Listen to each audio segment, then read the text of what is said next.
मेरे ना एक दोस्त हैं जो IRS लगे हुए हैं झारखंड में। आई होप वो भी शायद ये वीडियो देख ही रहे हो। तो हम उनकी बहुत इज्जत करते हैं। उनका जब एग्ज़ाम हुआ तो उससे पिछला एग्ज़ाम उनका हुआ नहीं था। तो मैंने पूछा कि साहब इस बार आपने क्या सही किया जो पिछली बार गलत हो गया था। कहते यार जब मेरा पिछली बार हुआ नहीं ना तो मेरे को आग लग गई थी। अब ये बड़ी स्ट्रॉन्ग बात है। इसमें ना एक और चीज़ जो मैं फैक्ट ऐड करना चाहूँगा कि वो he is from one of the IIMs। तो IIM में उनके साथ में उनके क्लासमेट होते थे। उनका उससे प्रीवियस ईयर के अटेम्प्ट में ऑल इंडिया रैंक बनाया था इकोनॉमिक्स ऑप्शन से। तो उनको लगा यार मेरे को आग लगी थी। कहते और चेतन हम चंडीगढ़ में रहते हैं जैसे, तो कहता है कि यार मैंने ना चंडीगढ़ से अपना पैक किया और मैं दक्षई जाके बैठ गया। Dagshai is a little hill station near Chandigarh. तो वहाँ पे जाके बैठ गया और मैं बस पढ़ा फिर अच्छे से कि यार ऐसे कैसे नहीं हुआ ये एग्ज़ाम, ये क्या बात बनी।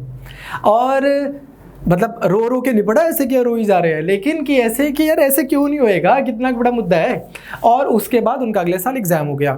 उनकी एज ऐसी थी कि वो दोबारा अटेम्प्ट नहीं दे सके, नहीं तो आई एम प्रीटी श्योर कि अगर वो दोबारा देते तो IAS में भी हो जाते। इनफैक्ट हमारा जो म्यूचुअल सर्कल है उसमें ये मानना है कि जो हमारे बाकी मित्र जिनका IPS IAS हुआ है वो भी ये मानते हैं कि हाँ यार ये बंदा जो है ये हमसे इंटेलिजेंट है। Although like who are we to like pass any comparative assessment, but I am just like making a point कि एक बंदा इतना टैलेंटेड है, अपनी लाइफ में उन्होंने इतने अच्छे से इंजीनियरिंग की, फिर IIM से MBA किया, पेपर नहीं हुआ और फिर उसको आग लगी और उसने पेपर निकाला। आप लोगों को भी मैं यही सजेस्ट कर रहा हूँ। वो क्या है कि आपने ना आज से लेट्स से 1 महीने पहले जब हमने कोर्स स्टार्ट किया, एक फायर थी अंदर कि यार काटना है, पेपर काटना है। अब ये फायर दोबारा कब आएगी? जब पेपर एकदम आने वाला होगा, आखिरी के 10-12 दिन में हो मैं क्या करूँ मैं क्या करूँ। बट जो एक्चुअल टेम्परामेंट दिखता है ना वो इस टाइम पे होता है जिस समय अब प्रिपरेशन स्टार्ट हो के वो इनिशियल मोटिवेशन थोड़ी सी डाउन है, फाइनल मोटिवेशन अभी आई नहीं है, उसके बीच का टाइम। इसमें आपको क्या करना चाहिए ना, you should never forget why you started off, not at all आपने एग्जाम के लिए तैयारी शुरू क्यों की, नंबर 1। दूसरी चीज़ क्या है कि आप ना अपनी 30 मिनट्स की अकाउंटेबिलिटी बनाओ कि अगले 30 मिनट में 25 मिनट में ये पढ़ूंगा, 5 मिनट रेस्ट करूंगा। जो मेरा टाइम नॉन स्टडीज़ में है वो मेरी इच्छा से है, ऐसा नहीं है कि पता ही नहीं लगा टाइम कहाँ चला गया। तो 25 मिनट पढ़ो अच्छे से, 5 मिनट भाई मैं अपनी मंशा से अपनी इच्छा से 5 मिनट किशोर कुमार का गाना सुनूंगा, फिर 25 मिनट पढ़ूंगा। 1 घंटे में अगर आप 50 मिनट इफेक्टिव निकाल रहे हो तो बहुत है। लेकिन ऐसे आप दिन में 10, 12, 15 घंटे निकाल लो, ठीक है, कहने का भाव समझ रहे हो। आपका जो मैक्सिमम प्रॉब्लम जो आती है ना स्टूडेंट्स की, वो ये नहीं आती, उस बंदे को कभी कोई गम नहीं होगा जो पढ़ा नहीं लेकिन गेड़ी रूट पे गेड़ियाँ मारता रहा, जो पढ़ा नहीं लेकिन ऐसे ना मस्ती कर रहा था। गम पता किसको होगा? जो पढ़ता भी रहा पर पढ़ा भी नहीं, पता ही नहीं लगा टाइम कहाँ चला गया, किताब तो खुली थी। तो जो टाइम भी वेस्ट करना है ना वो ऐसे वेस्ट किया करो कि ये देखो भाई ये बजे हैं घड़ी में 12:15, 12:30 बजे तक अपनी ज़िंदगी के 15 मिनट में वेस्ट करूँगा, फिर आप अगला आधा घंटा काम पे लेके आओ। तो इच्छा से कंट्रोल में लाओ अपना थॉट प्रोसेस, फिर आप ऑटोमेटिकली पूरे दिन में टॉपिक बहुत सारे कवर करोगे और आप देखोगे 2-3 महीने में ही आपके ज्ञान में कितनी वृद्धि हो गई। तो चलो आज शुरू करते हैं हमारा ये जुडिशरी इस रैंडम प्रवचन के साथ में। I welcome you all to CBL Chetan Bharat learning. Favourite topic मेरा, बड़ा आसान टॉपिक, मापे कहते जज बनना, मुंडा गया हवालात कई बारी।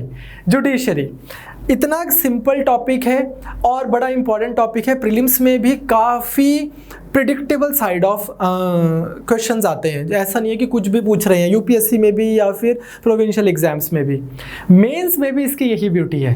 टॉपिक्स तो बहुत सारे बनते हैं जो मैं आपको आज दिखा दूंगा, हल्का सा हिंट दे दूंगा। मेंस का टॉपिक्स बहुत बनते हैं पर ऐसा नहीं है कि ओपन एंडेड टॉपिक है कुछ भी आ जाएगा।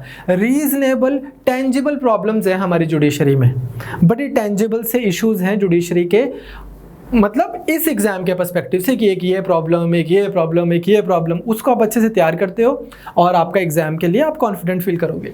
तो करें स्टार्ट जुडिशरी साहब। Now in the previous classes हमने क्या किया, आर्टिकल 79 to 122 क्या था ये हमारा पार्लियामेंट। 123 में हमने किया legislative powers of the president, जिसको हमने बोला ऑर्डिनेंस पावर। उसके बाद आता है 124 to 127 जुडिशरी पार्ट 5 में, उसके बाद CAG आता है जो हम कर चुके हैं। तो like I said previous PPSC में तो आपसे यही पूछा जा सकता है कि कौन से पार्ट में दिया हुआ है। 124 to 147 under part 5 deals with the provisions of Supreme court. इसी क्लास में मतलब एज इन की इसी सीक्वेंस में हम हाई कोर्ट और सबॉर्डिनेट कोर्ट्स भी कर लेंगे, ऑल दो हाई कोर्ट्स फिर बाद में दी हुई हैं और आर्टिकल 233 to 237 में हमारे पास दी हुई हैं सबॉर्डिनेट कोर्ट्स और 214 से 231 में हाई कोर्ट्स दी हुई हैं। तो करें स्टार्ट जुडिशरी। सुप्रीम कोर्ट से स्टार्ट करते हैं। सुप्रीम कोर्ट आई कहाँ से? अब सुप्रीम कोर्ट का हम ऑलरेडी फंडामेंटल राइट्स में एक पॉइंट देख चुके हैं कि अपने को ज़रूरत क्या है सुप्रीम कोर्ट की? संविधान की रक्षा कौन करेगा, है ना? Guardian of the constitution, protector of the constitution, protector ensure कौन करेगा फंडामेंटल राइट्स, आर्टिकल 32। तो जब आपका रिटन कॉन्स्टिट्यूशन का ढांचा आ जाएगा, इमीडिएटली आपको रिक्वायरमेंट फील होएगी सुप्रीम कोर्ट की कि इस रिटन कॉन्स्टिट्यूशन का प्रोटेक्टर कौन है।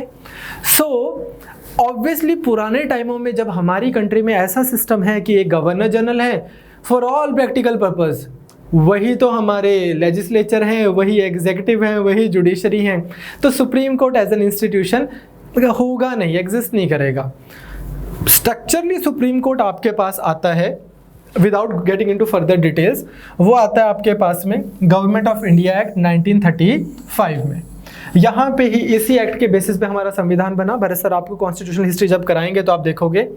और हमने अडॉप्ट कब किया, इनॉग्रेट कब की, हमारी मुहूर्त हुआ 28 जनवरी 1950 को। तो इसके बेसिस पे हमारी कोर्ट जो है सुप्रीम कोर्ट बनी। अब गवर्नमेंट ऑफ इंडिया एक्ट 1935 के बाद में जजेस लगे गए। एक दो कंट्रोवर्सी है, Ilbert bill and then so on, वो आपको हिस्ट्री में अलग से पढ़ाएंगे, चलो उधर नहीं जाते।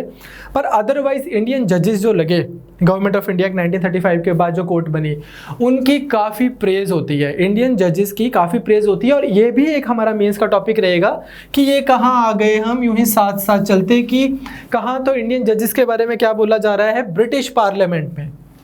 ब्रिटिश पार्लियामेंट में अर्ल ऑफ सेलबर्न क्या बोलते हैं कि इंडियन जजेस के बारे में, that their decisions were quite as good as those of English जजेस in respect of their integrity, learning, knowledge and soundness.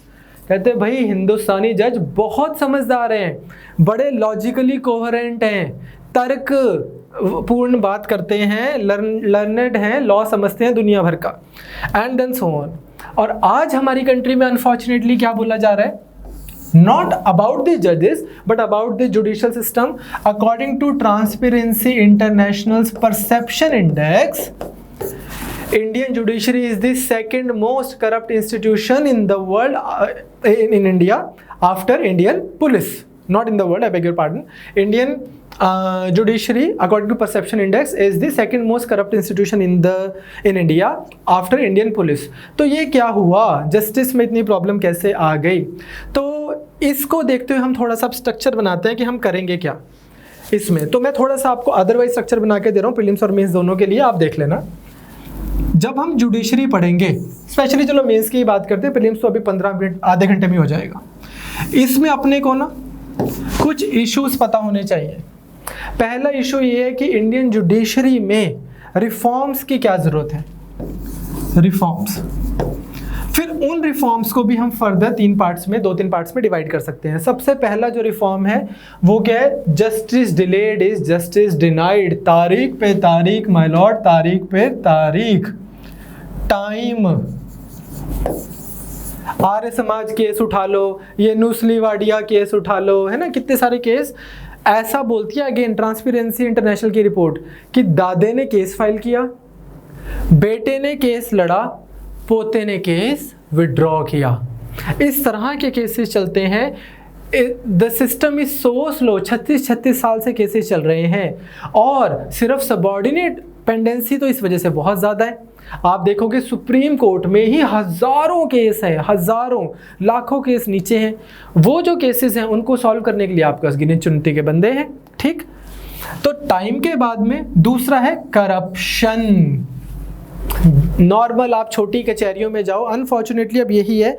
हमारी कंट्री में एक चीज़ मानी गई थी कि लोअर जुडिशरी में करप्शन हो रही है। इस चीज़ को अनफॉर्चुनेटली हमने एक्सेप्ट किया।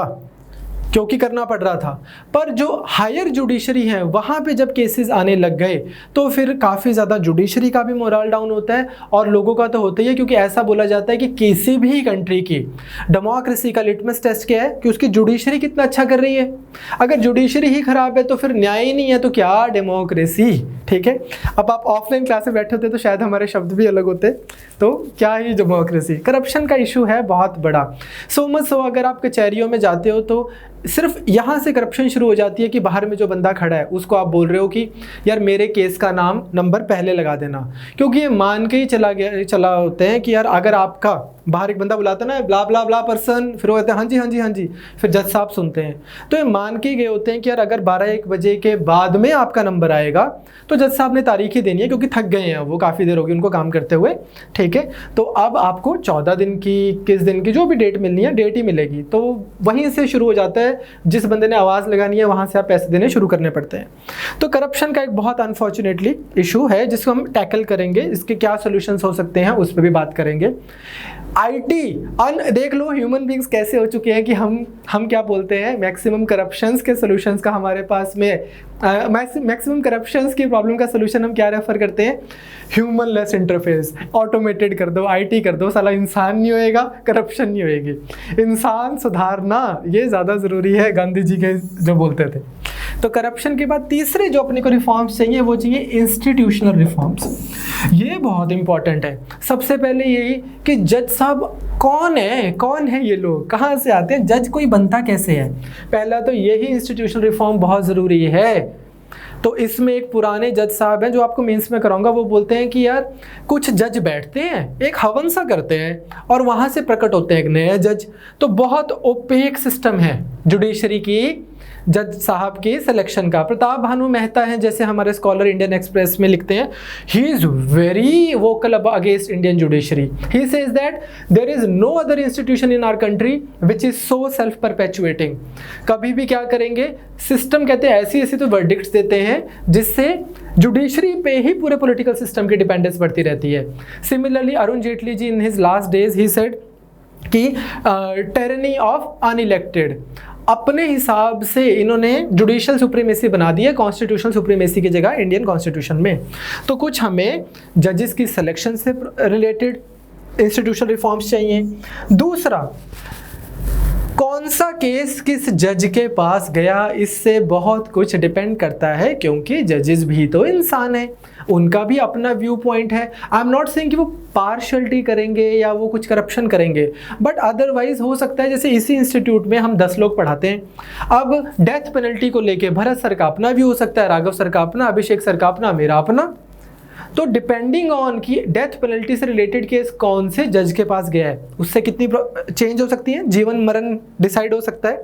तो जो ये bench allocation, case allocation system है, ये बहुत बड़ा रिफॉर्म चाहिए। इसमें सो मच सो कि आज से कुछ साल पहले हमारी जुडिशरी के लिए एक बहुत, मैं बोलूँगा कि अनफॉर्चुनेट, दुर्भाग्यपूर्ण समय आया कि हमारे सुप्रीम कोर्ट के जजेस ने प्रेस कॉन्फ्रेंस की कि यार ये केसेस कैसे एलोकेट हो रहे हैं, कोई मापदंड है नहीं, जो बड़ा सेलेक्टिव तरीके से केसेस एलोकेट किए जा रहे हैं। तो ये चीज़ें हैं। उसके बाद में और बहुत सारी ऐसी इंस्टीट्यूशनल रिफॉर्म्स चाहिए जिसमें हम देखेंगे स्टेक होल्डर्स कौन कौन से हैं, बार काउंसिल क्या कर सकती है, सिविल सोसाइटी क्या कर सकती है। यहाँ पे बार अलग चीज़ है, ठीक है, वो कराएंगे। सिविल सोसाइटी क्या कर सकती है, जजेस क्या कर सकते हैं, गवर्नमेंट क्या कर सकती है। पेंडेंसी, हमारी कंट्री को बहुत जजेस की ज़रूरत है। सो मच सो कि आज से कुछ साल पहले हमारे एक चीफ जस्टिस ने कर्नाटका का एग्जाम्पल देते हुए सरकार को बोला था कि यार ऐसा करो, कोर्ट के कमरों को भी ताला लगा दो, अंदर जजेस तो बैठे नहीं। एक टाइम ऐसा होता था कि जजेस होते थे, वो बोलते चीफ जस्टिस साहब कि एक टाइम, ठाकुर जी थे हमारे चीफ जस्टिस, वो बोलते कि एक टाइम ऐसा होता था कि जजेस होते थे, बिठाने के लिए आपके पास रूम्स नहीं है। आज रूम्स खाली पड़े हैं, जजेस है नहीं अंदर, तो सरकार को लताड़ते उन्होंने बोला था कि फिर एक काम करो, कमरों को भी ताले लगा दो। जजेस होंगे तभी तो पेंडेंसी कम होगी। लेकिन उसमें भी हम देखेंगे कि जुडिशरी और गवर्नमेंट की क्या ऐसी लैक ऑफ कोऑर्डिनेशन है कि हमारी कंट्री में जजेस अपॉइंट ही नहीं होते। तो एक तो इस तरह से हम मेंस को करेंगे। ये सिर्फ मैं आपको 10 मिनट के लिए समझा रहा हूँ, क्योंकि आप जब पढ़ो न्यूज़पेपर तो आपको पता हो कि ये पॉइंट मैंने अपने सिलेबस के किस पार्ट में फिट करना है। ठीक। फिर उसके बाद में एक वो घिसा पिटा सा टॉपिक जहाँ पे सारे लोग मेंस की अपनी अंडरस्टैंडिंग ख़त्म कर देते हैं। ये सब कुछ करना होता है, लेकिन वो क्या है, जुडिशियल एक्टिविज्म, जुडिशियल ओवररीच। मैं तुम्हें स्पेस देना चाहता हूँ लेकिन मैं आपको स्पेस नहीं दे पा रहा, ओवररीच कर रहा हूँ आपकी लाइफ में, लेकिन मैं आपकी केयर करता हूँ इसलिए मैं ओवररीच कर रहा हूँ। जुडिशियल एक्टिविज्म और जुडिशियल ओवररीच को बहुत डिटेल में करेंगे।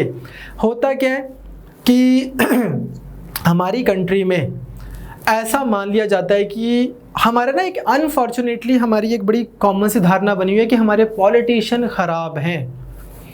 पॉलिटिशियन जो है ना उसको आप ऐसा, मतलब मेरा ऐसा मानना है, स्पेशली अगर आप ब्यूरोक्रेसी में जाने की कोशिश कर रहे हैं, ऐसा आप आंखें बंद करके ये नहीं बोल सकते सारे चोर हैं। आप ये भी नहीं बोल सकते पॉलिटिशियंस के बारे में सारे अनपढ़ हैं। हाँ, आप ये बोल सकते हो इंडिया में इलिटरेसी बहुत ज़्यादा है, इसलिए पॉलिटिशियंस को बहुत फ़ायदा होता है अनपढ़ों वाली बात करके, पॉलिटिकल बेनिफिट है उनको। बट ऐसा थोड़ी है कि उनको समझ नहीं आ रहा होता पीछे कि क्या हो रहा है। तो है क्या कि क्योंकि हमारे पॉलिटिशियंस फॉर वट रीज़न कोई लॉ नहीं बनाते तो जुडिशरी लॉ बना देती है, उससे लोगों का भला हो जाता है। तो उस पे बहुत लोगों को ऐसा लगता है, इस पे भी हमारे दो स्कूल ऑफ थॉट हैं। कुछ हैं जैसे स्कॉलर्स हम करेंगे, उपेंद्र बख्शी जी और बहुत सारे लोग जो बोलते हैं कि यार एक्टिविज्म अच्छी बात है कि अगर पार्लियामेंट लॉ बनाए ना, पार्लियामेंट लोगों का भला ना करे, जुडिशरी को आप बोलो आप कर नहीं सकते, ये तो आपका कार्यक्षेत्र नहीं है, आप बस अपनी वर्डिक्ट्स दिया करो, तो फिर कंट्री का क्या भला होएगा। पर इसमें ऐसा है कि अगर जुडिशरी को इतना ही भला करना है तो पहले अपने पेंडेंसी सॉल्व कर ले। ऐसे तो कल को किरण खेर बोलेगी कि यार लो फिर पार्लियामेंट्री एक्टिविज्म है हमारा, थोड़े से केसेस जो पेंडिंग है ना इधर हाई कोर्ट्स में मेरी तरफ ट्रांसफ़र कर दो, मैं उन पे वर्डिक्ट सुना देती हूँ। ऐसे तो भगवंत मान जी कोर्ट बिठा देंगे कि यार वो हमारे लिए हमारे लॉ बना रहे हैं, हम उनके लिए थोड़े से केसेस सॉल्व कर देते हैं। तो इसमें ये जो मैं आपको व्यू पॉइंट बता रहा हूँ, इसमें से एक भी मेरा व्यू पॉइंट नहीं है। ये ऐसा बोलना है, हमारे पुराने जस्टिस थे काटजू, वो बोलते हैं कि अरे क्या एक्टिविज्म क्या है, ये सब नहीं होना चाहिए। दूसरे वाले कोई हमारे जजेस हैं जैसे कि PN भगवती जी, बहुत ज़्यादा उनकी रिस्पेक्ट है।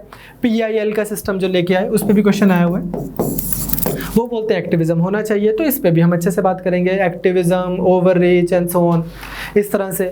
फिर उसके बाद में खैर और भी बहुत टॉपिक हैं। हमारी जुडिशरी एक क्रिटिकल इवैल्यूएशन अगर करनी हो कि unlike USA it is not a third chamber. ऐसा नहीं है कि नियम बनाने के लिए आपके पास एक लोकसभा है, फिर एक दूसरा चैम्बर राज्यसभा और तीसरा चैम्बर जुडिशरी। लेकिन हम ये भी देखते हैं कि आपकी विशाखा गाइडलाइंस जुडिशरी से, पुलिस रिफॉर्म्स की गाइडलाइन जुडिशरी से, आपके ये मिड डे मील जुडिशरी से, राइट टू एजुकेशन जुडिशरी से, कितने नियम बनाई जा रही है जुडिशरी। तो लॉ मेकिंग बॉडी है कि नहीं है, इसमें भी हम धीरे धीरे देखेंगे कि कैसे कॉन्स्टिट्यूशन में इस चीज़ का स्कोप डेलिबरेटली छोड़ा गया है कि ये लॉ बना सकें। इनफैक्ट हमारी जुडिशरी में इस पे डिस्कशन हुई है, बहुत डिटेल में जो डिस्कशन हुई है, ऐसा नहीं है कि हमने अनुमान लगा लिए। एक्सप्लिसिट डिस्कशन हुई है अंबेडकर जी की और बाकियों की कि क्या हम पैसिव जुडिशरी ढूंढ रहे हैं कि जिसके पास अगर कोई केस आ गया उसने केस सुना दिया, तो नहीं। एक्टिव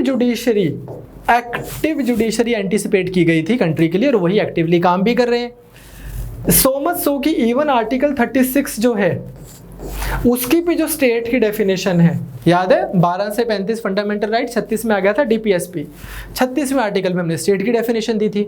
सो मच सो कि आर्टिकल 36 में जो स्टेट की डेफिनेशन है उसमें भी जुडिशरी कहीं ना कहीं इंक्लूड होती है। और 36 आर्टिकल से क्या बोलते हैं, state shall do this, state shall do that.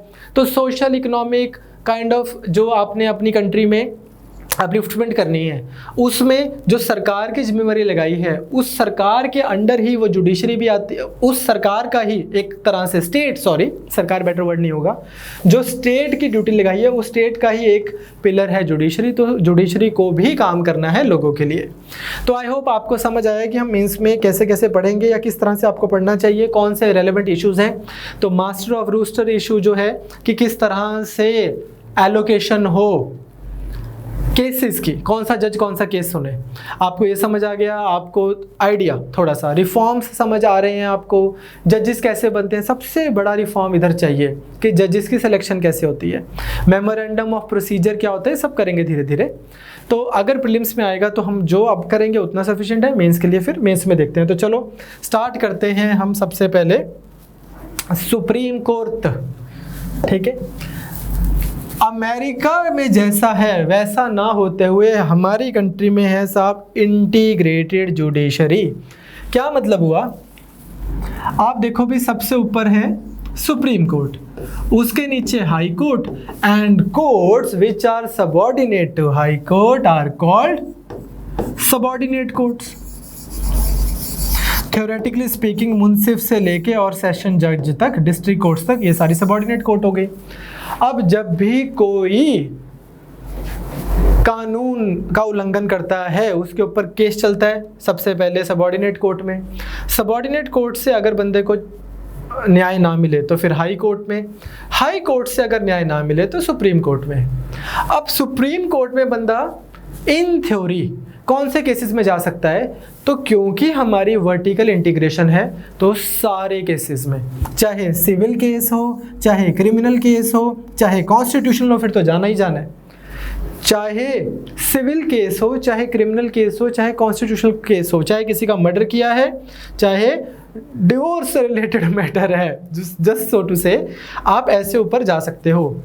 On the other hand, चाहे आपको सज़ा, not on the other hand, in fact in addition to, चाहे जिस नियम कानून का आपने उल्लंघन किया है, चाहे वो पंजाब स्टेट ने बनाया हो या फिर गवर्नमेंट ऑफ इंडिया ने बनाया हो, मतलब चाहे वो फेरा फेमा से रिलेटेड केस हो, फॉरेन एक्सचेंज मैनेजमेंट से रिलेटेड, या फिर पराली जलाने वाला केस हो कोई, ठीक है, पराली क्या बोलते हैं उसको, स्टबल बर्निंग से रिलेटेड केस हो, पंजाब का कोई नियम बन जाए, ये चीज़ तो आपके पास में ऑप्शन एग्जिस्ट करती है। तो ये नहीं है कि सेंटर के लॉज के लिए सुप्रीम कोर्ट और स्टेट के लॉज के लिए हाई कोर्ट। यूएसए में लेकिन ऐसा है, यूएसए में क्या है कि आपके पास में मान लो कोई लोअर जुडिशरी हो गई, उसके ऊपर हायर जुडिशरी हो गई, और ये हो गई आपकी state of Ohio, similarly state of California, Alabama and then so on. Alright, ठीक है। इसके बाद दूसरी जो ऑन दी अदर हैंड, अगर आपके फेडरल इश्यूज हैं, वहाँ पे जो सेंट्रल लॉज हैं उनके लिए आपके पास में वहाँ पे फेडरल कोर्ट एग्जिस्ट करती है, जहाँ पे कोई fundamental question of law exist करता है, तो वहाँ पे हॉरिजॉन्टली दो सेग्रीगेशन है, हमारे यहाँ पे एक हायरार्की बनी हुई है, सिंगल हायरार्की। नाउ थोड़ा बहुत समझ आ रहा है भाई, ठीक है, धीरे धीरे आ जाएगा। तो हमारी कंट्री में अमेरिका से ये डिफरेंस एग्जिस्ट करता है। दूसरी चीज़ क्या एग्जिस्ट करती है कि लाइक आई सेड कि हमारे यहाँ पे कॉमन लॉ जो है, लॉ को नहीं देखा जाता कि स्टेट लॉ है कि सेंट्रल लॉ है। ऑन द अदर हैंड देखो, single system enforces both central as well as state laws. On the other hand federal laws USA में are enforced by federal judiciary and state laws are enforced by the state judiciary. चलिए आगे। अब यहाँ से हम देखते हैं कि हमारी जुडिशरी का ऑर्गेनाइजेशन क्या है, स्ट्रक्चर क्या है, और जुडिशरी में सुप्रीम कोर्ट में जज बनने के लिए क्वालिफिकेशन क्या चाहिए।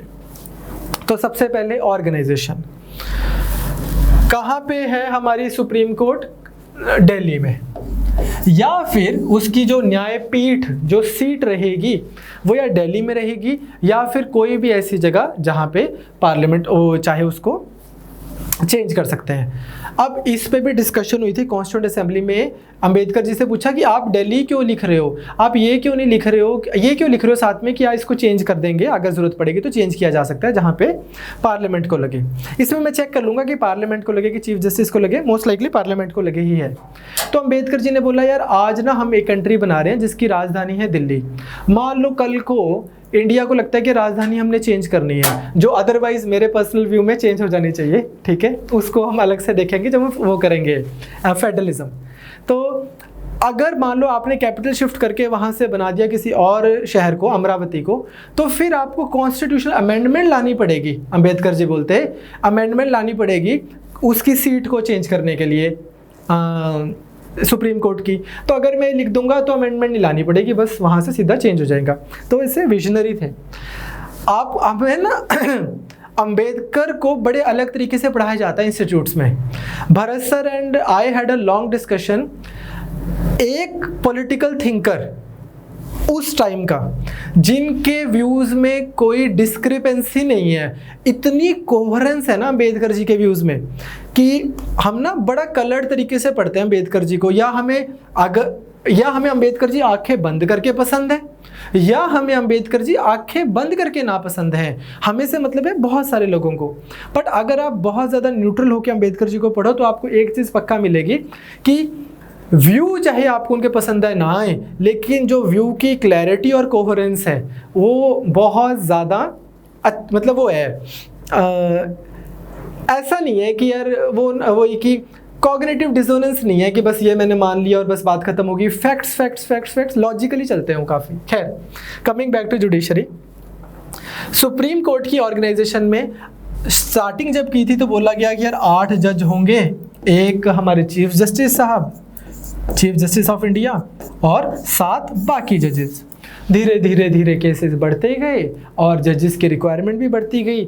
अभी सितंबर में आई थिंक बीजेपी गवर्नमेंट ने थोड़ी सी और उसको बढ़ाया है वैकेंसीज को, तो अब कितना होता है 34 कर दिया है, एक चीफ जस्टिस ऑफ इंडिया और 33 अदर जजेस।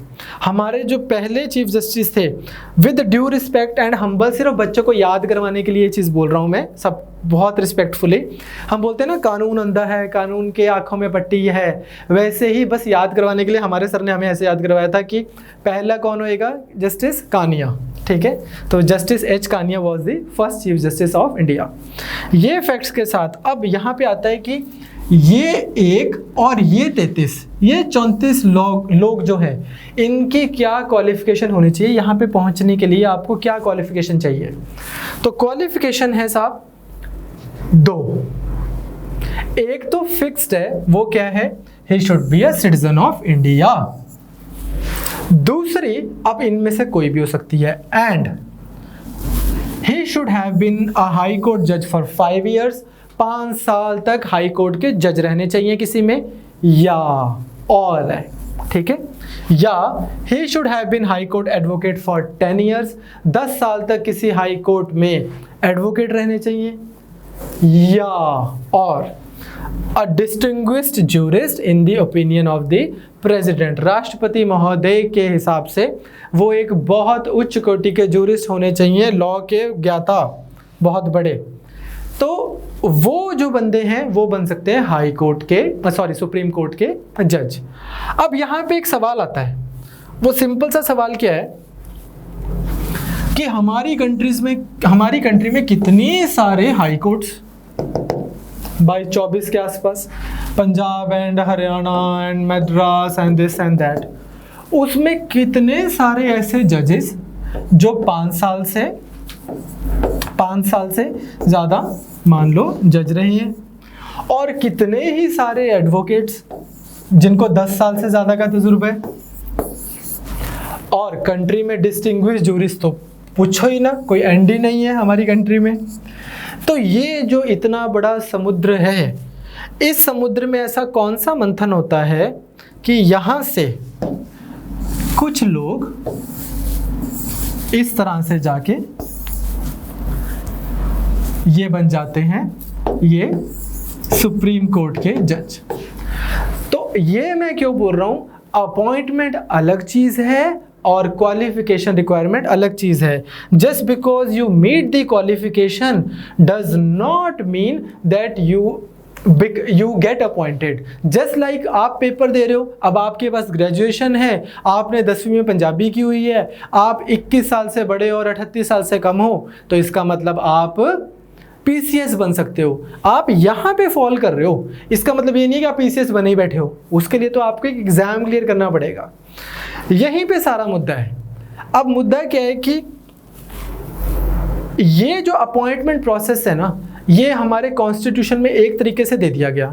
हमारे कॉन्स्टिट्यूशन में किस तरीके से दिया गया कि प्रेसिडेंट साहब अपॉइंट करेंगे सुप्रीम कोर्ट के जजेस को। इस क्वालिफिकेशन से जो लोग मीट करते हैं, इनमें से किसी एक को प्रेसिडेंट साहब अपॉइंट करेंगे। तो ये कहीं ना कहीं CAG वाली गेम हो गई कि यार हाँ, हटाना मुश्किल कर दिया, लगाने के लिए सरकार अपॉइंट कर देगी और ये मान के चला गया कि बहुत हाई फाई लोग होंगे सरकार में, अच्छे वेल मीनिंग लोग बैठे होंगे। इसमें ना मैं थोड़ा सा एक टॉपिक से डिस्ट्रैक्ट होकर एक बात बोलना चाहता हूँ। एक बच्चा है जिसका यूट्यूब नंबर वो है, नेम है जॉन विक, ठीक है। I like the movie so I like the name. John Wick ने एक बात बोली कि यार किसी कॉन्टेक्स्ट में, उस कॉन्टेक्स्ट में ना मैं आपको एक बात बोलना चाहता हूँ। मेरी पर्सनल दृष्टि में जब हम पॉलिटिकल थ्योरी करेंगे, कभी भी कोई कॉन्स्टिट्यूशन बनाओ, कभी भी कोई भी लॉ बनाओ, उसमें कभी ना इस चीज़ का स्कोप ना छोड़ो कि that people are essentially nice. आप हमेशा लॉ ऐसा बनाओ कि लोग बहुत गंदे हैं, लोग सिर्फ और सिर्फ सेल्फ सेंटर्ड हैं, बहुत Hobbesian Machiavellian viewpoint of human being लेके ना यूनिवर्सल इगोइज्म की बंदा सिर्फ अपना सोचता है, उसको ध्यान में रख के कि यार अब now that you know the nature of a human being, आओ अब हम बनाते हैं कॉन्स्टिट्यूशन। अब अगर आप कॉन्स्टिट्यूशन बनाते हो तो आपको क्या फ़ायदा है? अगर तो लोग सच में वैसे हैं तो आपके पास कॉन्स्टिट्यूशन बना हुआ है, इस चीज़ को ध्यान में रखें कि लोग खराब हैं। अगर लोग अच्छे हैं तो अच्छी बात है, आपने तो इन एनी केस वर्स्ट लोगों के लिए कॉन्स्टिट्यूशन बना रखा है, अगर अच्छे हैं तो अच्छी बात है। अब यहाँ पे क्या है ना, जब आप कॉन्स्टिट्यूशन इस अजम्पशन के साथ बना देते हो कि बहुत सारे अच्छे लोग, पब्लिक स्पिरिटेड लोग जो हैं, सेल्फ सेंटर्ड जो बिल्कुल नहीं है, सेल्फ परपेचुएटिंग नहीं है, वो कल को आपके एमपीज बनेंगे, एमएलएज बनेंगे, वो कल को आपके जजेस बनेंगे। ये एजम्पशन से अगर आप बना देते हो तो आज आप उस बंदे के अधीन होगे कि कॉन्स्टिट्यूशन ठीक चलेगा कि नहीं चलेगा। फॉर एग्जाम्पल, हम ना इंदिरा गांधी को ब्लेम करते हैं कि उसने ना जुडिशरी का ऐसा कर दिया, जुडिशरी पे उसने ना नीचे के सीनियरिटी हटा के नीचे से लोगों को ऊपर बिठा दिया। जवाहरलाल नेहरू जी ने भी ऐसा करने की बात करी थी, मैं आपको नाम दे सकता हूँ, लेकिन बाकी सारे जजेस ने बोल दिया था कि हम रिजाइन कर रहे हैं। इनफैक्ट जिसको उठा के ऊपर बिठा रहे थे उसने भी बोला कि नहीं यार ये सही नहीं है, मैं रिजाइन कर रहा हूँ। Nehru ji being a Democrat, उन्होंने फिर बोला कि चलो रहने देते हैं यार। अदरवाइज ये जो सिस्टम है ना अभी का कि कौन जज बनेगा कौन नहीं बनेगा, कॉन्स्टिट्यूशन ने ऐसा करके सरकार को पावर दे दी इन अ वे। अगर हम सिर्फ ब्लैंड कॉन्स्टिट्यूशन को जब पढ़ेंगे कि उन्होंने सरकार को पावर दे दी, सरकार, और ये इस मंशा से संविधान लिख दिया कि अच्छे अच्छे लोगों को जजेस बना देंगे। ठीक, तो आई होप आपको क्वालिफिकेशन समझ आ गया। अब हम करते हैं अपॉइंटमेंट से रिलेटेड कंट्रोवर्सी। अब जो जुडिशरी की अपॉइंटमेंट का प्रोसेस है उससे रिलेटेड बहुत कंट्रोवर्सीज रही हैं। उसका रीज़न क्या रहा है कि separation of judiciary and executive, ये डेमोक्रेसी का एक बेसिक प्रिंसिपल रहा है, लेकिन हमारे कॉन्स्टिट्यूशन में कॉन्स्टिट्यूशन फ्रेमर्स ऐसा लिख गए कि सरकार प्रेसिडेंट साहब अपॉइंट कर देंगे चीफ जस्टिस ऑफ इंडिया से कंसल्ट करके। अब वो कंसल्टेशन जो है उसका क्या मतलब है क्या नहीं है, इसको लेके कंट्रोवर्सी धीरे धीरे अराइज हुई। तो उसमें सबसे पहली चीज़ क्या है कि अब जब सरकार किसी को जस्टिस बना देती है, वो ठीक है साहब वो बन जाते हैं, चीफ जस्टिस ऑफ इंडिया भी बन गए या जज भी बन गए, लेकिन मान लो कुछ जजेस आपके ऑलरेडी सिलेक्टेड हैं, ऑलरेडी वो जज बने हुए हैं, उसके बाद सीनियरिटी को अगर हम ध्यान में ना रखते हुए सरकार किसी को उठा के ऊपर, सबके ऊपर चीफ जस्टिस ऑफ इंडिया बना दे, और उसका रीज़न क्या दे सरकार, वो बोले कि यार मतलब ऐसा कुछ क्लियर कट कोई मेरिट या डिमेरिट बेस्ड सिस्टम नहीं है, और कमिटेड जुडिशरी ऐसे ऐसे वर्ड्स यूज़ किए गए कुमार मंगलम जी के द्वारा, उनके इंदिरा गांधी जी के साथ होते थे, या इंदिरा गांधी जी के टाइम पे ही मेन ये प्रॉब्लम हमें आई। जैसे मैंने आपको लास्ट क्लास में बताया था कि नेहरू जी के टाइम तक क्या था, उनको भी लगता था कि यार इसको मैं जज बना दूँ, लेकिन अगर बाकी जुडिशरी बोलती थी कि नहीं इनको आप नहीं बनाइए तो वो सुन लेते थे being a democrat. Indira Gandhi ji के टाइम पे जुडिशरी और गवर्नमेंट में थोड़ी सी एक उतना अच्छा सिंक नहीं था, तो उसमें आपको मेंस में हम करवाएंगे कि ऐसे वाले केसेस रहे जहाँ पे थर्ड लेवल की सीनियरिटी जिसकी बन रही है उसको सबसे ऊपर बिठा दिया और फिर उनके ऊपर वाले लोगों ने रिज़ाइन कर दिया, और इस तरह से थिंग्स टर्न प्रिटी सार।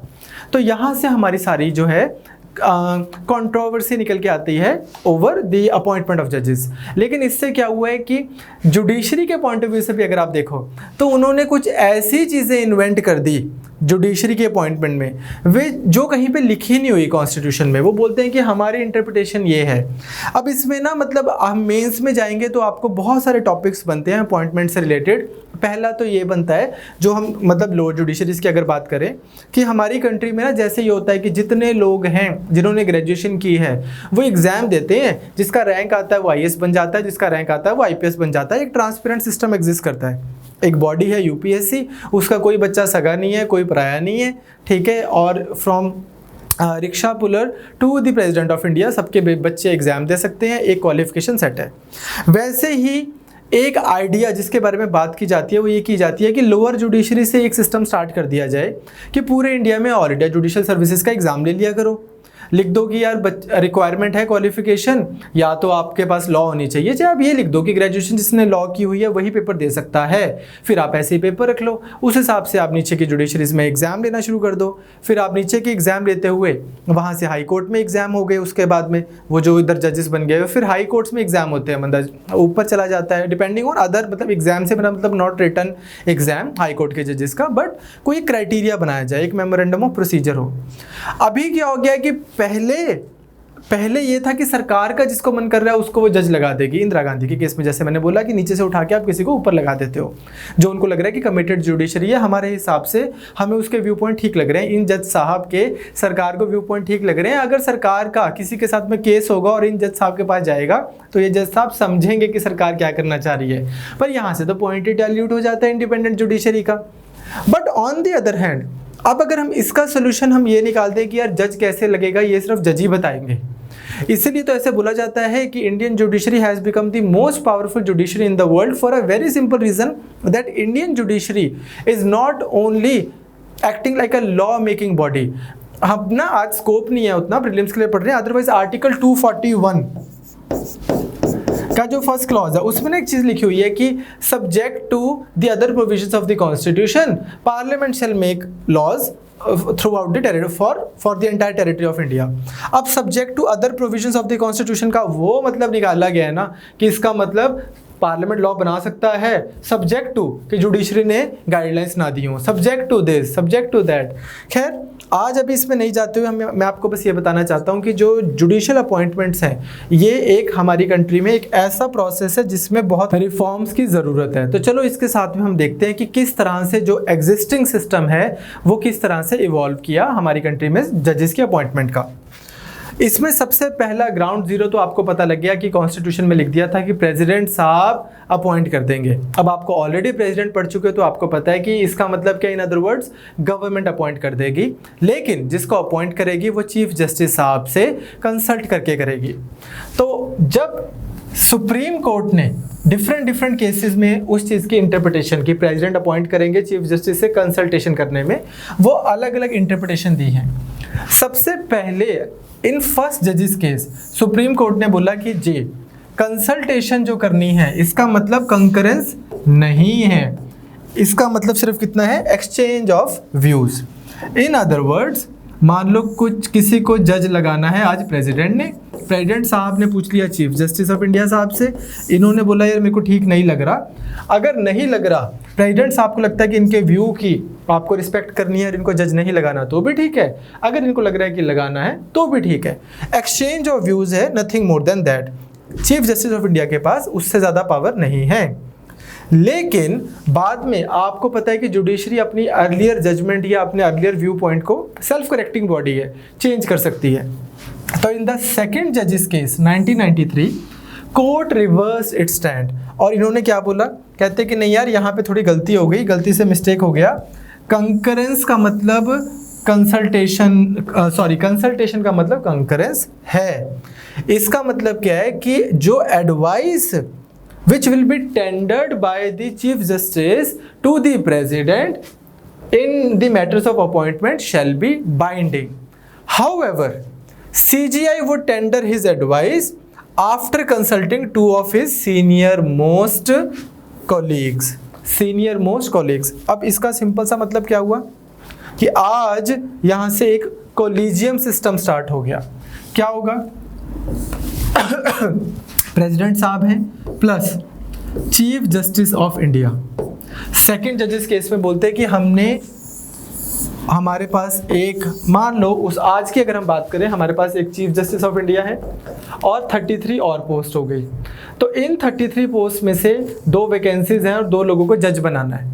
तो किसको जज बनाना है अकॉर्डिंग टू सेकंड जजेस केस, ये चीज़ भी आगे चेंज हो चुकी है पर मैं आपको बता रहा हूँ। वो बोलते हैं कि प्रेसिडेंट साहब हों, चीफ जस्टिस ऑफ इंडिया अपनी एडवाइस प्रेसिडेंट को बता दें कि इसको लगाना है और वो एडवाइस जो चीफ जस्टिस ऑफ इंडिया ने प्रेसिडेंट को दी है वो प्रेसिडेंट के ऊपर बाइंडिंग है। तो अब लेकिन चीफ जस्टिस ऑफ इंडिया खुद से ना बोले इसको लगाओ, यहाँ पे चीफ जस्टिस के बाद जो दो सीनियर मोस्ट उनके कॉलीग्स हैं इनसे पूछ लें, तो क्या हो गया, प्रेसिडेंट प्लस CJI प्लस 2।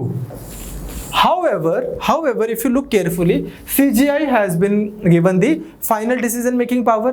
अगर उनकी कंसल्टेशन कंकरेंस है, अगर उनकी advice that he has standard is binding, तो प्रेसिडेंट साहब को अगर वो नहीं भी पसंद आ रहे तो भी उन्हीं को लगाना पड़ेगा। चलो जी, इसी चीज़ को आगे ले जाते हुए थर्ड जजेस केस में 1998 में कोर्ट ने प्लूरैलिटी का कॉन्सेप्ट लेके आए हमारे सामने। वो क्या बोलते हैं कि कंसल्टेशन प्रोसेस है ना जो, it requires consultation with plurality of जजेस। What does that mean? बड़ा सिंपल सा कॉन्सेप्ट है। ये क्या बोलता है, ये बोलता है कि अगर अगेन उसी प्रकार से हमारे पास प्रेसिडेंट ऑफ इंडिया है प्लस हमारे पास में चीफ जस्टिस ऑफ इंडिया है, और फिर सेकंड जज, थर्ड जज, फोर्थ जज, फिफ्थ जज, ये सीनियरिटी के लेवल पे आप लगा लीजिए 1, 2, 3, 4 एंड देन सो ऑन। मान लो हमारे पास में आज यहाँ पे 2 जजेस की वैकेंसी है, तो इनको कौन लगाएगा? कहते हैं chief justice of India plus 4 senior most जजेस, 1, 2, 3, 4। इंस्टेड ऑफ 2 यहाँ पे 4 कर दिया, और इसके साथ में एक और चीज क्या बोल दी, कहते हैं कि अगर कोई पर्सन है, पर्सन ए, अगर कोई पर्सन है, उस पर्सन को अगर 2 जजेस भी चीफ जस्टिस ऑफ इंडिया को बोलते हैं कि नहीं सर इनको मत भेजो, तो चीफ जस्टिस ऑफ इंडिया ये ना बोले कि यार हम टोटल हैं 5 में से 2 मना कर रहे हैं, ठीक है, लेकिन हम तीनों की हाँ है तो हम ये नाम भेज रहे हैं। अगर 2 भी मना कर रहे हैं तो उसका नाम ना भेजा जाए पर्सन का। इन अदर वर्ड्स एटलीस्ट 4 लोग तो बोले यहाँ से, एक बंदा यहाँ से बोले, 2 यहाँ से, चौथे चीफ जस्टिस ऑफ इंडिया, वो नाम प्रेसिडेंट को भेज दें। प्रेसिडेंट साहब जो है फिर उसको अपॉइंट कर दें जज। तो अपॉइंटमेंट की एक फॉर्मेलिटी आज भी प्रेसिडेंट से ही कराई जा रही है, लेकिन अपॉइंटमेंट की फॉर्मेलिटी आज भी प्रेसिडेंट साहब से करवाई जा रही है, लेकिन पावर सारी कहाँ चली गई? इधर, क्योंकि इनकी एडवाइस बाइंडिंग है। अब इस वजह से आपके पास में वैकेंसीज होती हैं जो आपकी जजेस कोर्ट्स खाली पड़ी हैं, क्योंकि हाई कोर्ट्स में भी ऐसा ही है, सेम प्रोसेस ही फॉलो होता है। मतलब ये प्लूरैलिटी का डिफरेंस है, मैं कराऊंगा अभी आपको।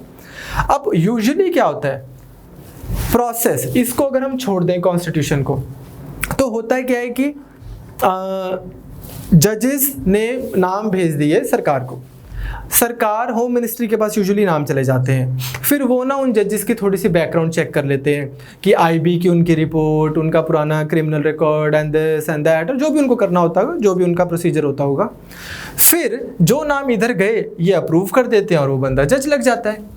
लेकिन अगर इनको किसी के नाम पसंद ना आए तो ये वापस भेज देते हैं कि इस बंदे का नाम आप रिकंसिडर कीजिए। अब रिकंसिडर करके अगर तो चीफ जस्टिस ऑफ इंडिया और बाकी जो इन जनरल अगर हम बोलें कि कोर्ट, वो उसका नाम को रिकंसिडर करके बोले कि चलो ठीक है ये बंदा आपको पसंद नहीं है, इसको नहीं लगाओ, हम आपको दूसरे बंदे का नाम भेज रहे हैं, फिर तो ठीक है ये इसको लगा देते हैं। अगर ये बोले नहीं हम तो इसी बंदे को भेज रहे हैं, इसी को लगाओ आप जज, हम बताएंगे आपको किसने जज लगाना है, तो अब इन्होंने अपॉइंट करना है, अपॉइंट सरकार ने करना है, नाम इन्होंने भेजने हैं। इनको उनके नाम से प्रॉब्लम है, प्रेसिडेंट को इनके भेजे गए नामों से प्रॉब्लम है, उनको उनके जो उन्होंने वापस भेजे हैं इस बात से प्रॉब्लम है। तो क्या होगा, अब चीफ जस्टिस ऑफ इंडिया बोलेंगे नहीं यही नाम है, प्रेसिडेंट साहब बोलेंगे ठीक है फिर जिस दिन अपॉइंट करना होगा उस दिन मैं कर दूंगा साइन, क्योंकि आपके पास ये तो कहीं नहीं लिखा हुआ ना कि 2 दिन के अंदर इसको लगाओ। तो नाम इधर उधर पड़े रहते हैं, अपॉइंटमेंट थ्रू नहीं होती उन लोगों की वजह से, क्योंकि अब होगा क्या ना, सरकार को लगेगा कि उन लोगों के नामों पे हम साइन करें जो हमें पसंद है, ऐसा लगता है। इनको लगेगा उन लोगों के नामों पे साइन हो जो हमें पसंद है। अब मैं बोल रहा हूँ जो हमें पसंद है, मैं ये नहीं बोल रहा जो हमारी फेवर करेगा। इनको भी लगता है कि मोस्ट इम्पेकेबल लोग होने चाहिए, इनको भी लगता है कि बहुत इम्पेकेबल जजेस होने चाहिए, लेकिन इम्पेकेबल की डेफिनेशन अपनी अपनी हो सकती है, सरकार की भी और जुडिशरी की भी। तो इस वजह से आपका सारा सिस्टम जो है वो कई बार स्टैंड स्टिल पे रहता है। आई होप आपको समझ आया। सिंपल सा टॉपिक क्या था कि स्टेज 1 जिसको हम बोलते हैं वो थी कि जिस तरह से आपके CAG या कोई भी और ऑफिसर अपॉइंट होता है कि प्रेसिडेंट ने अपॉइंट करना है, उन्हीं के पास पावर है प्रेसिडेंट को, लेकिन एट द सेम टाइम आपको पता ही है कि प्राइम मिनिस्टर से पूछना होता है, तो प्राइम मिनिस्टर साहब लगा देते थे। लेकिन सुप्रीम कोर्ट जुडिशरी की एक गरिमा है, तो जब भी इन्होंने इसको लगाना है तो सीजीआई से पूछ के लगाना है। प्राइम मिनिस्टर साहब सीजीआई से पूछ लिया करते थे, इनसे बात कर लेते थे, इनकी आपस में तालमेल बैठ जाता था और आपकी अपॉइंटमेंट्स हो जाती थी। लेकिन अगर कभी प्राइम मिनिस्टर साहब ने किसी को नीचे से उठा के किसी को भी लगाना है सुप्रीम कोर्ट का जज, और इन सबको पसंद नहीं आ रहा, या चीफ जस्टिस भी बनाना है किसी को यहाँ से उठा के विद इन जुडिशरी, इनको पसंद नहीं आ रहा, तो प्राइम मिनिस्टर से बात कर लेते थे। प्राइम मिनिस्टर और ये आपस में कोई कोहेरेंट हारमोनियस तरीके से एक हल निकाल लेते थे। लेकिन इंदिरा गांधी जी के टेन्योर के बाद में ये हारमोनी थोड़ी मिस होने लगी, थोड़ी क्या बहुत ज़्यादा मिस होने लगी कि जजेस ने रिजाइन डालने पड़ गए उनको। तो उसके बाद में धीरे धीरे जुडिशरी ने फिर इन्वेंट कर दिया कोलिजियम सिस्टम, जिसके अंदर उन्होंने बोला कि यार आप जो हो प्रेसिडेंट, इवेंचुअली ये आइडिया निकल के आता है कि आप सिर्फ एक फॉर्मेलिटी करने के लिए हो, आप अपॉइंटमेंट करोगे, लेकिन जिस प्रकार बाकी सारी आपकी चीज़ों में आप प्राइम मिनिस्टर की एडवाइस से या कैबिनेट की एडवाइस से बाउंड हो, वैसे when it comes to appointment आप chief justice of India and the collegium system बोलते हैं इसको, कोलिजियम सिस्टम की एडवाइस से आप बाउंड हो। यहाँ से जिनके आपको नाम आएंगे आप उसी को अपॉइंट करोगे। अगर आप नाम हमें वापस भेजोगे हम आपको वापस भेज देंगे, आपको उसी को अपॉइंट करना है। इनको अब लगता है अब, लेकिन इनके ऊपर प्रेसिडेंट साहब के ऊपर 2 लोग हो गए, प्राइम मिनिस्टर बोल रहे हैं इसको नहीं लगाना, मान लो चीफ जस्टिस ऑफ इंडिया बोल रहे हैं इसी को लगाना है, तो क्या होगा, बस उनकी appointment hanging in the air रहेगी। तो ये प्रॉब्लम हो जाती है। एनीवेज, इसका हल भी निकालने के लिए कुछ और चीज़ें भी की गई धीरे धीरे। वो क्या थी, लेकिन वो देखने से पहले एनजे एक्ट जिसको हम बोलते हैं, उसको देखने से पहले अब आप देखते हैं कि सुप्रीम कोर्ट के जजेस कैसे अपॉइंट होते हैं, ये तो पता लग गया। चीफ जस्टिस कैसे बनता है सुप्रीम कोर्ट में कोई, अब यहाँ पे भी मेन कंट्रोवर्सी यहीं से शुरू हुई कि पुराने टाइमों में कुछ प्राइम मिनिस्टर्स ने नीचे से किसी को उठा के ऊपर चीफ जस्टिस बना दिया, और कुछ लोगों की सीनियरिटी बनती थी, वो देख रहे हैं कि ये क्या हुआ, इस चीज़ को भी कर्टेल कर दिया गया। Discretion of government to appoint Chief Justice of India was curtailed by Supreme Court in second judges case 1993। इसमें क्या बोल दिया गया कि भाई ये रही आपकी जुडिशरी सुप्रीम कोर्ट, ये रहे आपके चीफ जस्टिस ऑफ इंडिया, और ये रहे आपके 1 to 33। मान लो अज्यूमिंग की सारी वैकेंसीज फिल्ड है, चीफ जस्टिस ऑफ इंडिया कौन बनेंगे, जो सीनियर मोस्ट जज होंगे इधर के, बस बात खत्म। इसमें कोई प्रेसिडेंट, प्राइम मिनिस्टर की या प्रेसिडेंट की डिस्क्रिशन नहीं है सरकार की। अब सिर्फ एक कंडीशन में कि जब incumbent chief justice of India, जब उनका कार्यकाल खत्म हो रहा है और वो जा रहे हैं, और वो रिटर्न में दे जाएं कि मेरे से आगे वाला बंदा थोड़ा हल्का है, इसको नहीं लगाना, unless the outgoing chief justice of India gives in writing that the senior most जज is incompetent to be the CJI. Most likely ऐसा कभी होगा नहीं, क्योंकि अगर वो इनकॉम्पिटेंट है then why is he the senior most जज इन फर्स्ट प्लेस। इस पे भी हम बात करेंगे आगे जाके कि चीफ जस्टिस ऑफ इंडिया बाकी जजेस से सुपीरियर है, वही वाला मून अमंग द स्टार्स है, या फर्स्ट अमंग द इक्वल्स है। इस पे भी हमारी बहुत बात हुई है, और मेंस में मैं आपको कराऊंगा कि कॉन्स्टिट्यूएंट असेंबली में क्लियरली निकल के आया कि he is first among the equals. इसीलिए इस चीज़ की कंट्रोवर्सी हो रही है कि यार चीफ जस्टिस ऑफ इंडिया की थोड़ी मर्जी है कि जिसको लगा वो केस पकड़ा दिया कि ये वाला केस ये जज लेगा, ये वाला केस ये जज लेगा। बेंच एलोकेशन में कोई कायदा कानून होना चाहिए। चीफ जस्टिस ऑफ इंडिया की ओवरऑल ओवरआर्चिंग डिस्क्रिशन नहीं हो सकती। तो ऐसा नहीं है कि जो बाकी जजेस हैं वो हल्के हैं और चीफ जस्टिस ऑफ इंडिया ही इकलौते हैं जो कॉम्पिटेंट हैं। If he is incompetent he shouldn't be the senior most जज इन फर्स्ट प्लेस, ऐसा इन जनरल मैं बोल रहा हूँ। हालांकि there might arise certain circumstances जहाँ पे कभी चीफ जस्टिस ऑफ इंडिया ऐसा लिख के दे दें। तो आई होप आपको समझ आया कि जुडिशरी हमारी अपॉइंट कैसे होती है। इसमें जब आपने क्वेश्चन करना है पीसीएस में, मेरे को लगता है बहुत सिंपल क्वेश्चन आएगा, लेकिन आप में से बहुत लोग यूपीएससी की भी तैयारी कर रहे हो, जब भी सवाल करना है तो बड़े ध्यान से पढ़ना है। उन्होंने ये पूछा है कि who appoints, who recommends, who consultation, word क्या लिखा हुआ है। तो अपॉइंट आज भी प्रेसिडेंट साहब ही करते हैं। उसमें ना आप चले जाना कि chief justice of India appoint करता है, अपॉइंट आज भी प्रेसिडेंट साहब करते हैं। हाँ, प्रेसिडेंट साहब के ऊपर एक बाइंडिंग वो है, कंसल्टेशन जो है चीफ जस्टिस ऑफ इंडिया की अलॉन्ग विद द कोलिजियम वो उनके ऊपर बाइंडिंग है। चलिए अब आता है इसके बाद में ओथ लगा दिया जी चीफ जस्टिस ऑफ इंडिया ने किसी को, प्रेसिडेंट साहब ने किसी को सुप्रीम कोर्ट का जज। अब जब लगा दिया तो वो खाएंगे कुछ कस्में, और हम देख चुके हैं कि हमारी 3rd शेड्यूल में सारी ओथ दी हुई हैं। 1st शेड्यूल में क्या दिया हुआ अगर आपने कॉन्स्टिट्यूशन खोल के देखा, टेरिटरी। 2nd में क्या था, सैलरीज। 3rd में oaths and 4th में number of seats allocated to every state in Rajya Sabha. तो 3rd शेड्यूल में सुप्रीम कोर्ट जज takes oath before the president.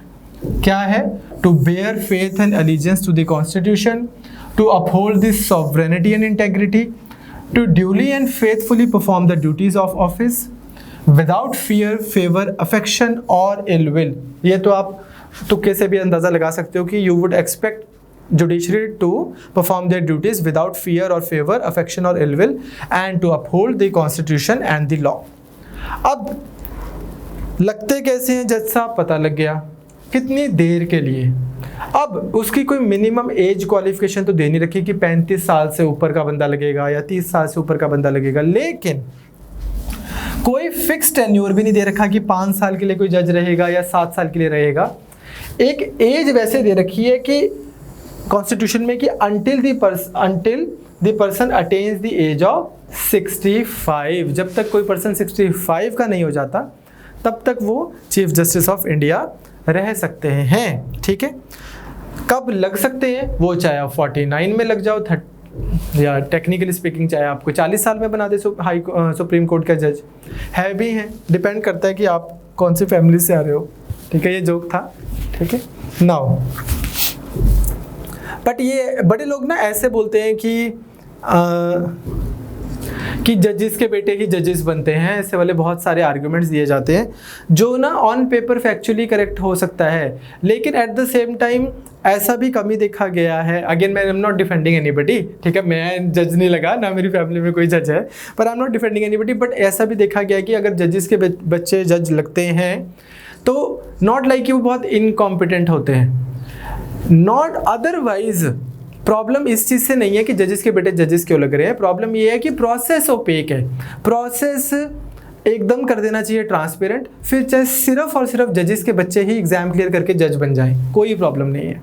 Problem is not with who is becoming who, problem is what is the process. अब जैसे exam होता है, exam ले लिया करो आप, फिर चाहे सिर्फ जजेस के बच्चों का ही पेपर क्लियर हो, जिसके चांसेस भी ज़्यादा हैं क्योंकि घर में कल्चर ऑफ एक्सीलेंस रहेगा ना। अब जजेस हैं, मान लो उनके डाइनिंग टेबल पे अगर मान लो जज साहब बैठे हैं, उनका बच्चे बैठे हैं, तो डिस्कशन क्या होती होगी कि यार ये कंट्री में ना the democracy is eroding and the secularism is in मतलब this and that and where are the true values, the country is going to dogs, ऐसे वाली डिस्कशन होती होंगी।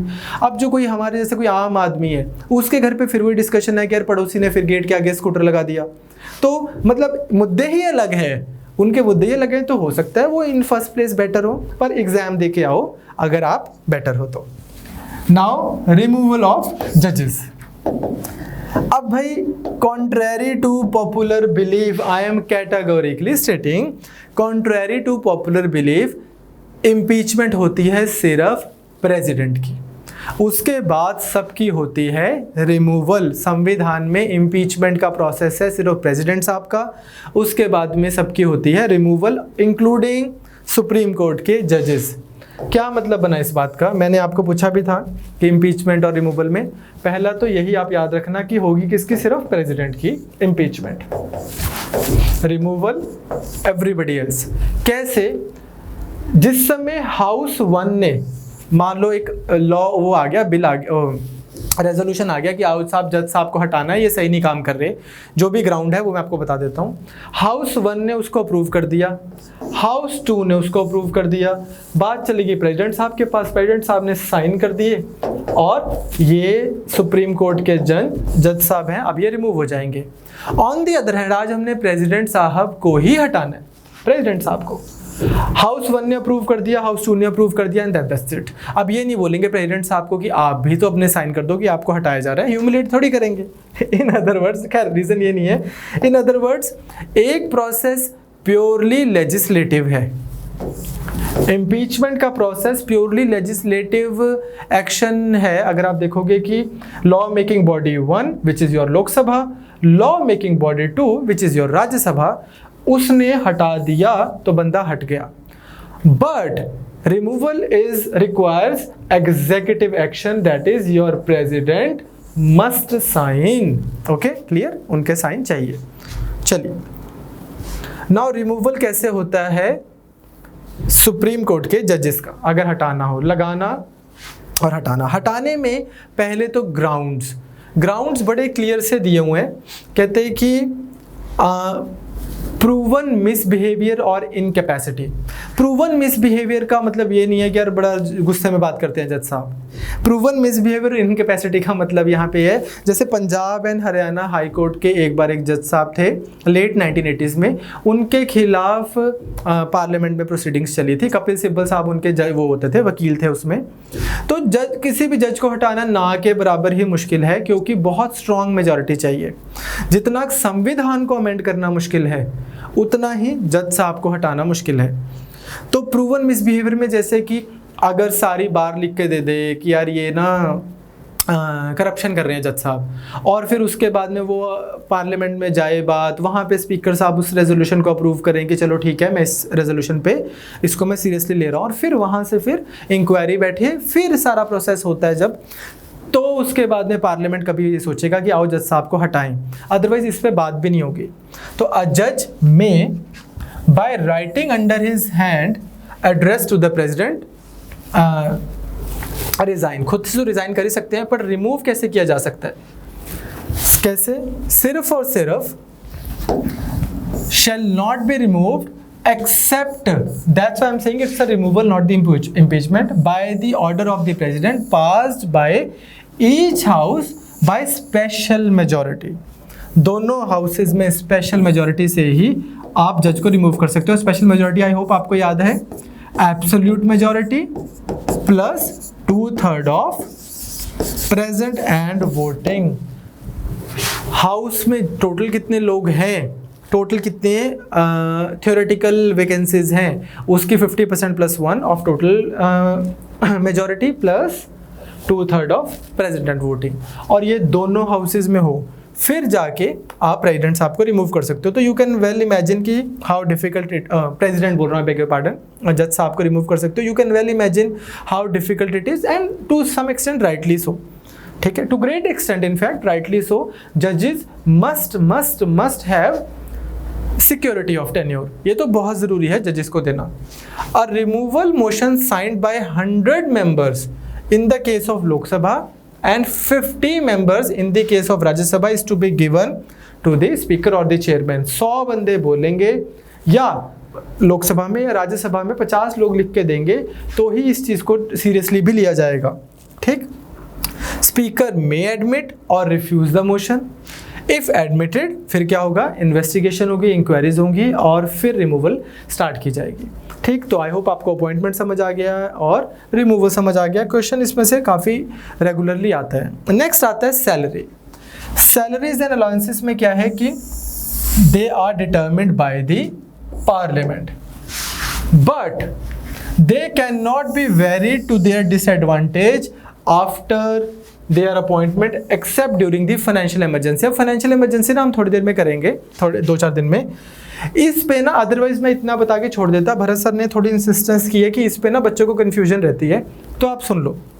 मान लो आज ना, इसका मतलब क्या है, मान लो आज हमने एक जज साहब को अपॉइंट किया और उनको बोला कि जी आपको ना 2 लाख रुपए सैलरी मिलेगी, प्लस ये आपको ना इतना बड़ा घर मिलेगा, प्लस आपको ये एक गाड़ी मिलेगी, ठीक। ये आपने जज साहब को दिया। अब उसके बाद में फाइनेंशियल इमरजेंसी आ गई तो बात अलग है। अदरवाइज आपको लगता है कि जज साहब ठीक से काम नहीं कर रहे, ठीक, और आप बोलते हो यार इनकी गाड़ी ले लो, ये वाला घर ले लो, ये नहीं आप कर सकते। बट बात सिर्फ यहाँ पे ख़त्म नहीं होती। मान लो सच में ऐसा हो गया कि कंट्री का ना कोरोना वायरस चल रहा था, इतना खर्चा हो गया, कंट्री के पास पैसे नहीं है, और आपको लगता है कि यार सैलरीज कम करनी है जजेस की, ठीक है, तो यार हम क्या करते हैं, पार्लियामेंटेरियंस की भी सैलरी कम कर देते हैं, जजेस की भी सैलरीज कम कर देते हैं, सरकार का खर्चा कम हो। तो पार्लियामेंट एक बिल ले आएगा। अब वो बिल लेके लॉ मतलब एक पास कर देगा कि यार आज से जजेस की जो सैलरी है मान लो 2 लाख की जगह पे 60,000 है, ठीक है, और इतने घर की बजाय में इतना घर मिलेगा और इस गाड़ी की जगह पे एक स्कूटर मिलेगा। अब आपने ये करना है। अब इसके बाद जिस जज की अपॉइंटमेंट होगी उनको, जज जुडिशरी के केस में, इसके बाद जिसकी अपॉइंटमेंट होगी उनको 60,000 रुपये और ये छोटा घर और स्कूटर मिलेगा, जो इस मैकेनिज्म के अंदर जिनकी सिलेक्शन हुई है, जो अपॉइंटमेंट हुई है, they will continue to enjoy this, so that इस तरह से जुडिशरी की एक इंडिपेंडेंस बनी रहे। ओके, तो ये इतना इंपॉर्टेंट नहीं पॉइंट, बस आपकी क्लैरिटी के लिए। तो सैलरीज एंड अलाउंसेस जुडिशरी में जो अच्छे खासे मिलते हैं, मिलने भी चाहिए। नेक्स्ट हमारे पास आता है एड हॉक जजेस। ये कौन है? अब जब भी नंबर ऑफ जजेस आपके पास में कम है और केसेस बहुत ज़्यादा हो गए हैं, उस समय चीफ जस्टिस ऑफ इंडिया के पास में पावर है। वो क्या है? When there is a lack of quorum of permanent जजेस टू होल्ड एनी सेशन, जजेस ही नहीं है, तो चीफ जस्टिस ऑफ इंडिया क्या कर सकते हैं? हाई कोर्ट के किसी जज को एड हॉक जज बना सकते हैं टेम्परेरीली। हाई कोर्ट के कोई जज है, इतनी सारी हाई कोर्ट्स हैं इंडिया में, मोर देन 22-24, तो वो सारी जो हैं कोर्ट्स, वहाँ से किसी को भी टेम्परेरीली हाई सुप्रीम कोर्ट का जज बना सकते हैं। अब जिनको बनाया है वो टेम्परेरी पीरियड के लिए बनाया, बट डज नॉट मीन कि उन्होंने जो कोई अपनी डिसीजन दिया है उसको आप बाद में बोलो कि यार ये तो टेम्परेरी वाले जज ने दिया है। ही विल हैव ऑल, जो भी वो बोलेंगे वो कोर्ट की उस पीठ से बोला गया है, नंबर 1। दूसरी चीज़ क्या है? अब ऐसा नहीं है कि किसी को भी उठा के चीफ जस्टिस ऑफ इंडिया वो बना देंगे एड हॉक जज। वो जो क्वालिफिकेशन कॉन्स्टिट्यूशन में दी हुई है कि शुड हैव बीन अ जज of high court for 5 years, should have been an, वो तो रहेगी ना, that qualification shall be intact. उन लोगों में से ही उठा के किसी को बनाएंगे। He can only do so after the consultation of with chief justice of the concerned high court. मान लो मेरे को पंजाब हरियाणा हाई कोर्ट से इंडिया के सुप्रीम कोर्ट में किसी को एड हॉक जज बनाना है, तो Punjab and Haryana high court के जो चीफ जस्टिस साहब हैं, जो आए हैं अभी ना उधर से मध्य प्रदेश वाले, उनसे पूछ के फिर ही आप उनको बना सकते हो। And with the previous consent of the president. President साहब को भी पहले बता दिया कि थोड़े लोग कम चल रहे हैं, इनको ले रहे हैं हम। बट लाइक आई सेड, जजेस सो appointed must be qualified to be the जज of the Supreme court. Next we have retired जजेस। जो लोग जज एज अ जज रिटायर हो गए, अगेन आपके पास में काम बहुत बढ़ा हुआ है सुप्रीम कोर्ट में और आपको लगता है कि रिटायर्ड जजेस से हम काम ले सकते हैं, we need more number of qualified capable जजेस, तो chief justice of India can request a retired जज ऑफ सुप्रीम कोर्ट और अ रिटायर्ड जज ऑफ हाई कोर्ट, जो वो हाई कोर्ट का जज है, अगेन अदरवाइज 5 साल तक वो जज रहे हों, otherwise qualified to be the judge of the Supreme Court, duly qualified for the appointment to act as Supreme Court judge for a temporary period। ये यूपीएससी में भी पूछ लिया था अभी कुछ टाइम पहले, सिंपल सा ही फैक्ट है। इसमें again he can do so with the previous consent of the president and also person to be appointed। हाँ, उनसे तो पूछेंगे ही कि यार आपको लगा रहे हैं, ठीक है। और ये तो वो बात होगी कि जैसे वो अंदाज अपना अपना में होता है ना कि वो पूछता है स्टार्टिंग में कि रवीना चलेगी, वो कहते कूद कूद के चलेगी। तो अगर किसी से पूछेंगे कि आप रिटायर्ड हो गए लेकिन आपको दोबारा से जज बना दें सुप्रीम कोर्ट का, तो बोलेगा कूद कूद के बना दें। He will enjoy all jurisdictions, powers and privileges of the Supreme Court and he will not otherwise be deemed to be a Supreme Court जज। हाँ, ये आपको थोड़ा सा एक फैक्ट याद रहे, जो रिटायर्ड जज हैं उनकी भी जो वर्डिक्ट्स हैं, उनके जो डिसीजंस हैं, उनकी पूरी इसी तरह से मान्यता रहेगी जिस तरह से सुप्रीम कोर्ट के किसी भी परमानेंट जज की होती है। उनके पास पावर्स और प्रिविलेजेस भी वैसी रहेंगी, बस हाँ उनको ये जो 33 जजेस हैं इनका पार्ट नहीं माना जाएगा। He will not be deemed to be a Supreme Court जज, उनको सुप्रीम कोर्ट का परमानेंट जज नहीं माना जाएगा। ये फैक्ट इतना नहीं टेस्ट होगा आपको, बस यही टेस्ट हो सकता है कि जो रिटायर्ड जज हैं और एड हॉक जज हैं इनको चीफ जस्टिस ऑफ इंडिया लगा सकते हैं, तो answer would be true, yes लगाया जा सकता है। नेक्स्ट हमारे पास आता है सीट ऑफ सुप्रीम कोर्ट। तो सुप्रीम कोर्ट कॉन्स्टिट्यूशन ने बोला हुआ है कि कहाँ पे रहेगी इसकी सीट, दिल्ली में। इसमें शायद मैंने आपको बताया भी था इसी वीडियो में पहले कि अंबेडकर जी ने कॉन्स्टिट्यूशन में एक और चीज़ लिखवा दी थी कि चीफ जस्टिस ऑफ इंडिया जो है वो किसी और जगह को भी सुप्रीम कोर्ट की वो बना सकते हैं, सीट बना सकते हैं with the approval of the president. ये क्यों बोला गया? अंबेडकर जी बोलते कि कल को अगर आप कैपिटल चेंज करोगे तो आपके लिए ट्रांसफ़र ईजी हो जाएगी। नेक्स्ट आता है आपके पास में फिक्स्ड सर्विस कंडीशंस। ये मैं आपको समझा चुका हूँ अभी सैलरीज एंड अलाउंसेस में कि अगर किसी को जुडिशरी में जजेस को कुछ अलाउंसेस मिल रहे हैं वो उनकी टेन्योर तक उनको इंटैक्ट रहेंगे। The salary allowances privileges etcetera of a जज can not be change to their disadvantage. वो नहीं है कि आपने एक कंडीशन पर अपॉइंटमेंट की थी and you are not liking the जज and you change his conditions to his disadvantage, his or her disadvantage, except during a financial emergency. Financial emergency एक अलग चीज़ है, उसकी बात अलग है। तो यहाँ पे हमारा एक बेसिक सा आइडिया जुडिशरी का क्लियर होता है। अब हमारे पास नेक्स्ट टॉपिक आता है powers of the Supreme court, उसको हम नेक्स्ट क्लास में करेंगे।